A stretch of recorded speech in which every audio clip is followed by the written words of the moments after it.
Bismillahirrahmanirrahim. Assalamualaikum warahmatullahi wabarakatuh. Alhamdulillah wa sallallahu ala nabiyyina Muhammadin wa ala alihi wa sahbihi wa man tabi'ahu bi ihsanin ila yaumiddin. Alhamdulillah, puji syukur kepada Allah Subhanahu wa taala.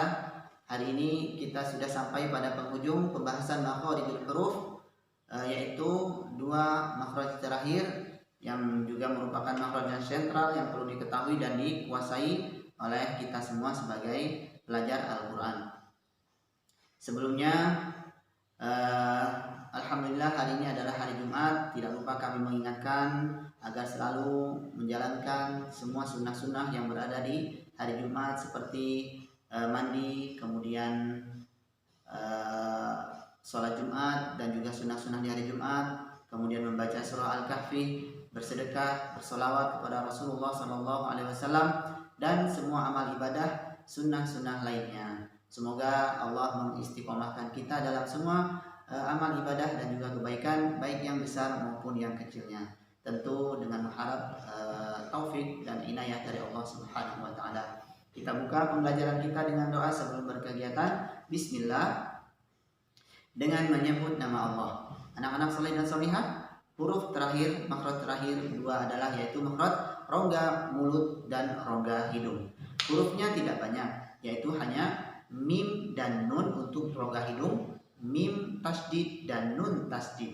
Hanya dua ya yang keluar dari rongga hidung. Ingat, hanya dua, dan itu pun hanya ketika bertasdid atau bertanwin ketika bertemu dengan huruf lain nanti insyaallah. Yaitu hanya dua, mim tasdid dan nun tasdid. Ingat, tidak boleh keluar dari hidung kecuali dua huruf ini. Ingat ya.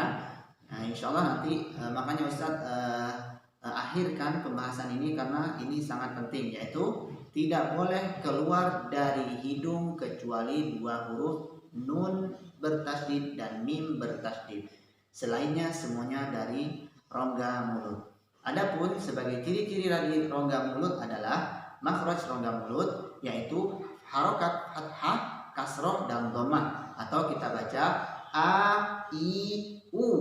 Itu semuanya dari mulut. Ba, bi, bu, ta, ti, tu, a, i, u, kho, da, di, du, semuanya dari rongga mulut ya. Jadi kalau dibilang yang keluar dari rongga mulut adalah semua huruf yang berharokat fathah, kasroh, dan dhammah. Itu adalah keluar dari rongga mulut. Oleh karena itu, ketika semua huruf hijaiyah yang 29 atau 28 ini disebutkan, harus keluar dari rongga mulut ketika berharokat fathah dan kasroh atau dhammah. Adapun sifat yang lain adalah ketika dia berdengung. Nah, ketika berdengung itu termasuk pengecualian, yaitu akan beralih ke rongga hidung. Semua huruf yang berdengung nantinya akan ke rongga hidung. Huruf rongga hidung hanya mim tasdid dan nun tasdid. Coba kita dengarkan suara nun bertasdid. Inna, imma, itu adalah mutlak dari hidung keluarnya. Tidak bisa kalau tidak keluar dari hidung, yaitu ketika mentasdidkan atau mendengungkan. Ingat, cirinya adalah berdengung. Ketika berdengung itu adalah hidung ya. Suara dengungan adalah dari hidung. Mati. Suara dengung ketika ditutup hidung maka akan mati. Mati tidak bisa. Artinya harus keluar dari hidung. Juga inna, mati. Artinya itu adalah huruf hidung. Atau tanwin bertemu dengan semua huruf kecuali huruf lam, ra, dan huruf tenggorokan. Seperti sami'an basira. Nah, itu juga sifatnya dengung. Insyaallah kita akan latih pemahamannya dan juga penguasaan materinya sambil berlatih pada tugas-tugas. Insyaallah akan diketahui dari mana huruf itu keluar dan apakah dari rongga mulut atau dari rongga hidung. Ustaz sampaikan tips untuk bagaimana cara menyempurnakan makhraj dari rongga mulut atau rongga hidung. Dari rongga mulut yang berharokat dhammah itu tidak ada trik secara khusus, hanya melepaskan semua makhraj dhammah itu, semua makhraj u di ujung bibir. Usahakan keluarnya ke ujung bibir. Insya Allah nanti akan terasa sulit ketika kita tidak mengeluarkannya atau memonyongkannya secara mutlak bibir semua makhraj dhammah. Makanya dari awal Ustadz dari dulu monyongkan bibir, dan oleh karena itu Ustadz minta maaf dan sekalian menjelaskan bahwa pembahasan ilmu tajwid itu adalah pembahasan masalah mulut. Jadi semua harus kita sebutkan: mulut, bibir, gigi, hidung, lidah, monyong, senyum, dan yang lainnya. Oleh karena itu bukan merupakan sebuah ketidaksopanan atau sesuatu atau perkataan yang kurang pantas ketika kita mengucapkan monyong, kemudian gigi atau lidah. Nah, karena itu memang harus disebutkan, karena kita berbicara tentang makhraj atau tempat keluar dari huruf-huruf. Jadi semuanya adalah melibatkan lidah dan semua anggota yang kita sebutkan tadi. Makanya mohon maaf jika perkataan-perkataan atau ungkapan dari ini jika ada menyerempet sedikit ke adab-adab Indonesia. Tetapi kita tidak bisa memungkiri bahwa menyampaikan makhraj itu harus menyebutkan itu lidah, kemudian gigi, dan juga monyong. Nah, itu mungkin bisa dipahami oleh semua pihak bahwa itu adalah kebutuhan, tidak bisa dihindari. Nah, kita lanjutkan tips cara mengucapkan makhraj dhammah. Dhammah adalah memonyongkan bibir monyongnya. Usahakan makhraj u itu keluar dari bagian luar bibir.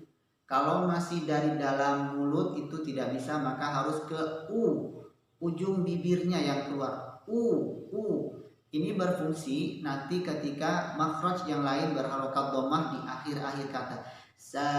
Innallaha ghafurun. Kalau kita tidak paksa keluar dari ujung lidah, maka akhirnya larinya ke hidung. Innallaha ghafur, larinya ghafur. Nah, itu salah. Makanya paksa untuk keluar ke ujung bibir. Ghafur. Nah, seperti itu. Itu trik 1. Usahakan mengeluarkan makhraj dhammah huruf u itu di ujung bibir agar lepas keluar dari hidung. Kalau kita masih menahan di dalam-dalam atau nggak mau memonyongkan bibir, itu akan membuat kita kesulitan. Sani itu langsung otomatis ke hidung. Nah, seperti itu. Makanya sudah disyariatkan kita bahwa ketika mengucapkan huruf dhammah harus wajib memonyongkan bibir semonyong-monyongnya. Dhammus syafataini dhamman, memonyongkan bibir semonyong-monyongnya, itu bahasa secara harfiahnya. Kemudian makhraj a juga demikian. Usahakan keluar dari bagian luar rongga mulut kita, bukan dari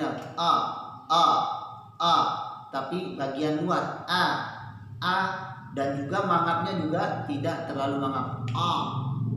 Nah, itu sekarang kita kurangi, tapi rongga mulutnya saja yang kita maksimalkan.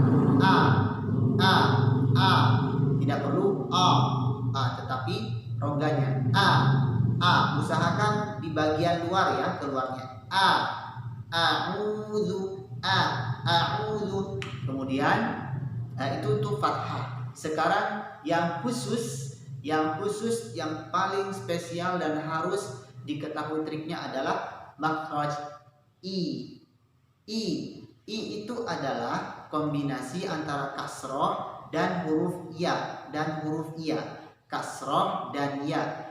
I itu adalah karena kasroh dan huruf ya. Oleh karena itu ketika kita mengucapkan huruf i itu sama dengan mengucapkan huruf ya. I dan ya, berarti tengah lidah kita menyentuh langit-langit tengah seperti mengucapkan huruf ya. ja, sya, iya.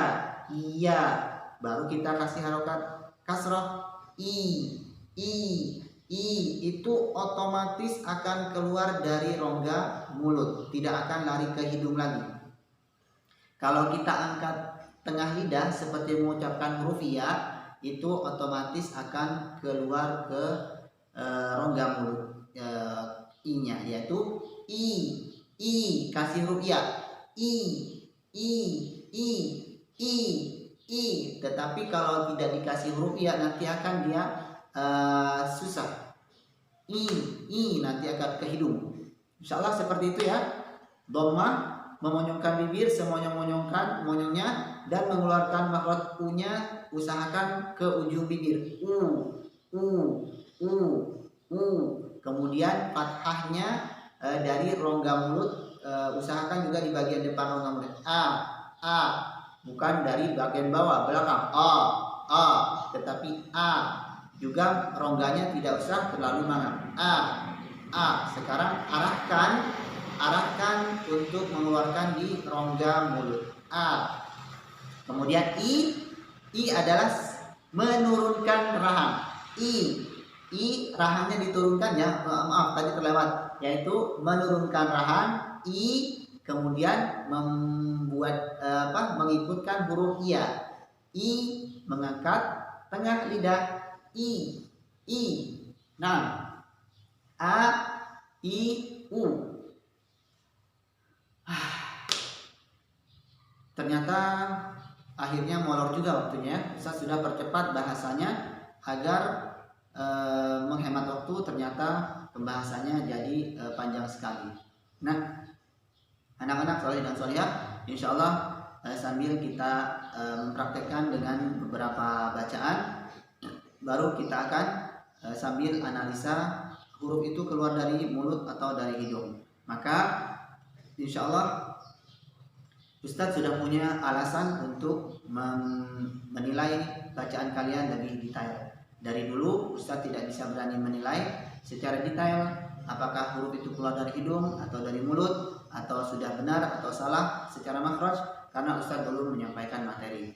Setelah ini insya Allah kita akan lebih dalam lagi dalam memperbaiki makharijul huruf atau bacaan Quran kita sama-sama. Barakallahu fikum.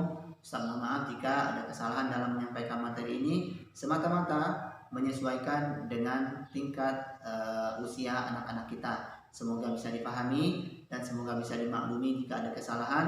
Insya Allah kita masih sama-sama belajar semuanya, dan Ustaz menyarankan agar anak-anak disajikan juga referensi-referensi makharijul huruf dari banyaknya media yang sudah tersebar di mana-mana di zaman kita sekarang ini. Insya Allah